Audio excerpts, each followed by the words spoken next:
नमस्कार। मैं डॉक्टर हेमंत शर्मा आज आपको बताने जा रहा हूं साल्मोनेला टाइफी टाइफॉइड फीवर क्या है, ये क्या सिम्टम्स हैं, क्या लक्षण हैं, क्या इसके इन्वेस्टिगेशन हैं, क्या इसके कारण हैं, कैसे इसका इलाज करें, कैसे जाने की है या नहीं है, क्या कॉम्प्लिकेशंस होंगे। तो इस वीडियो के माध्यम से आज हम पूरा समझेंगे। अंत तक बने रहें और वीडियो देखें ताकि आपको लास्ट में समझ में आए क्या इलाज है। चलिए स्टार्ट करते हैं। देखिए, साल्मोनेला टाइफी या टाइफॉइड फीवर ये होता है, मेनली इन्फ्लामेशन होता है इसमें, ठीक है, इन्फेक्शन होता है। तो इन्फेक्शन किस चीज का? साल्मोनेला टाइफी नाम के से होता है, ठीक है। तो ये साल्मोनेला टाइफी क्या है? मेनली ये फीको ओरल रूट से फैलता है। टाइफॉइड फीवर फीको ओरल रूट क्या होता है? जैसे आपने सोच पे गए या स्टूल पास किया और हाथ ढंग से नहीं धुले तो उससे होता है। या फिर कोई ऐसे फल फ्रूट्स खाए जिनमें ये कुछ गंदगी लगी हुई थी, वो आपने खा ली, उससे हुआ। बिना हाथ धुले खाना खा लिया, उससे हो गया। तो ये फीको ओरल रूट से फैलता है, ठीक है। ज्यादातर बच्चों में या डेवलपिंग कंट्रीज में पाया जाता है, जैसे बांग्लादेश है, पाकिस्तान है, ठीक है, श्रीलंका है, नेपाल है। इन देशों से में ये ज्यादा से ज्यादा देखा जाता है, डेवलपिंग कंट्रीज। क्योंकि क्यों ऐसा क्यों? क्योंकि यहाँ पे क्या होता है, सैनिटाइजेशन वर्क पूरा नहीं होता है, सीवरेज लाइन का ढंग से काम नहीं होता है, तो ये बारिश के दिनों में ज्यादा फैलता है। अगर आप भी प्लानिंग कर रहे हैं किसी डेवलपिंग कंट्री में जाने के लिए, तो ध्यान रहे वैक्सीन जरूर ले लें। इसकी वैक्सीन भी आती है टाइफाइड की। समझते हैं अब साल्मोनेला टाइफी कैसे होता है, क्या होगा। साल्मोनेला टाइफी फीको ओरल रूट से होता है। जैसे मुंह से गया इन्फेक्शन, ठीक है, आपके पेट में जाएगा तो क्या होगा? आपको इन्फेक्शन हो जाएगा सीवियर वहां पे। उसके अलावा फिर यही इन्फेक्शन आंतों तक जाएगा तो एंटराइटिस हो जाएगा। उसमें क्या होगा? दस्त होंगे, ब्लडी स्टूल भी आ सकता है, आप थके हुए कमजोर रह सकते हैं। आंतों के बाद ये इन्फेक्शन आपके लिम्फ नोड्स में जाएगा। उसके बाद आपका लीवर, गॉल ब्लैडर, स्प्लीन, इनमें भी फैलता है, ठीक है, मल्टी सिस्टेमिक। पेशेंट को हाई ग्रेड फीवर आ सकता है, 103, 104, और हो सकता है पेशेंट को कोई सिम्टम ही नहीं हो। बहुत से लोग कैरियर बन के घूमते हैं तो उनके स्टूल में ये इन्फेक्शन होता है। अगर सीवरेज लाइन सही नहीं है, प्रॉपर सैनिटाइजेशन वर्क नहीं है, तो ये इन्फेक्शन बहुत स्प्रेड हो सकता है कैरियर से, ठीक है। उसके अलावा अब जो साल्मोनेला टाइफी है, इसमें और क्या सिम्टम्स आ सकते हैं?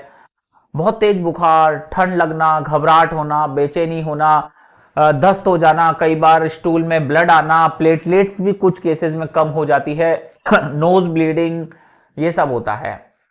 उसके अलावा पेट दर्द, बहुत ही पेट दर्द, बहुत ही ज्यादा बुखार, ठीक है, ये होगा सिम्टम्स आपको। अब साल्मोनेला टाइफी है या नहीं है, मोस्ट कॉमन यही होता है। तो कैसे पहचाने? कुछ लोग विडाल टेस्ट कराते हैं, पर मैं बोलता हूं विडाल टेस्ट ठीक है, पर अब नए जनरेशन 2024 में कोई भी एडवाइस नहीं करता है। विडाल एडवाइस करने का कोई मतलब नहीं है। क्यों? विडाल और भी बहुत सारी बीमारियों में पॉजिटिव आ सकता है, तो हो सकता है आपको वो है ही नहीं। तो स्टैंडर्ड टेस्ट क्या है?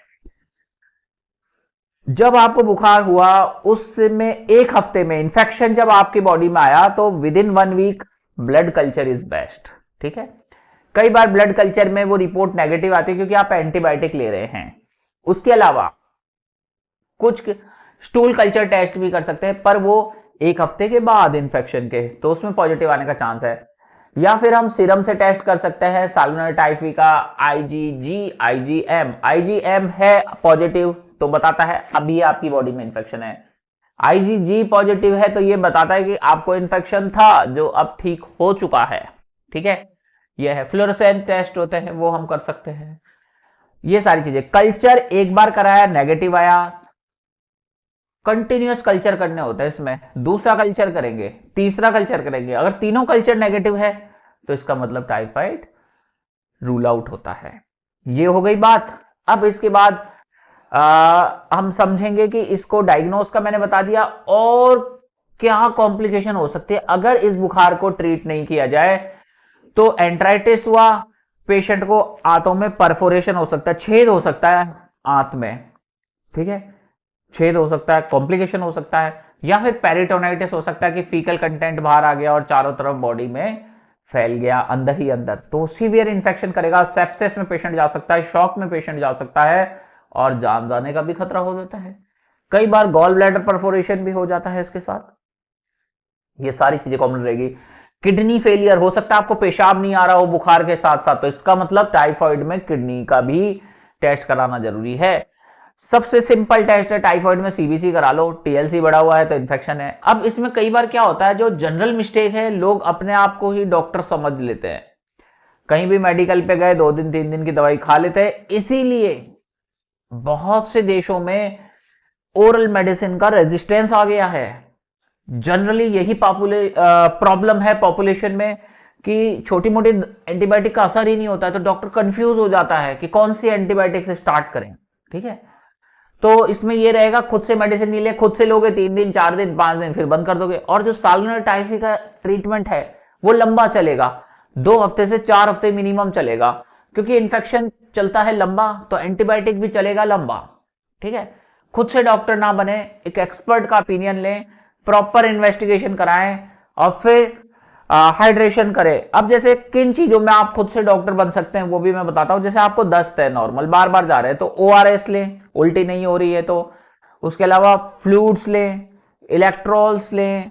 ठीक है, ये चीजें आप खुद से कर सकते हैं। डाइट अच्छी लें, ये खुद से है।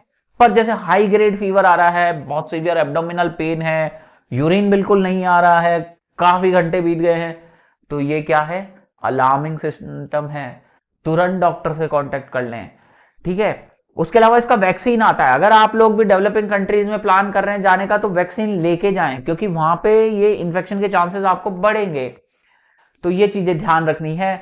इसमें डाइट का मेजर रोल रहेगा, अच्छी डाइट लें आप। उसके अलावा आपको एक्सरसाइजेस करते रहना है। ठीक है, योगा, मेडिटेशन, फ्रूट्स, वेजिटेबल्स। कुछ बैड हैबिट्स अवॉइड करनी होती है, स्मोकिंग है, ड्रिंकिंग है, ये चीजें थोड़ी खतरनाक होती हैं। सेडेंटरी लाइफ स्टाइल है तो वो चीजें आपको अवॉइड करनी है।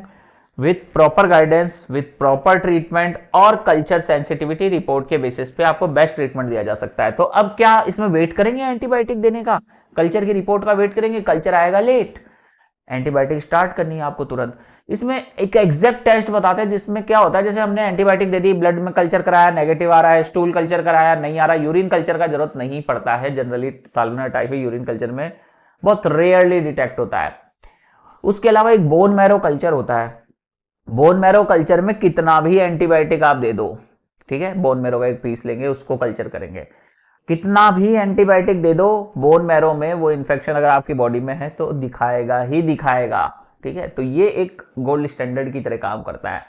तो देखो, वीडियो अच्छा लगता है तो लाइक करें, चैनल पे नए हैं सब्सक्राइब कर ले, और ऐसी जानकारी के लिए अगर आपको कोई और बीमारी पे जानना है तो वीडियो के कमेंट में जाके लिखें, तो मैं आपको उस टॉपिक पे वीडियो बनाऊंगा।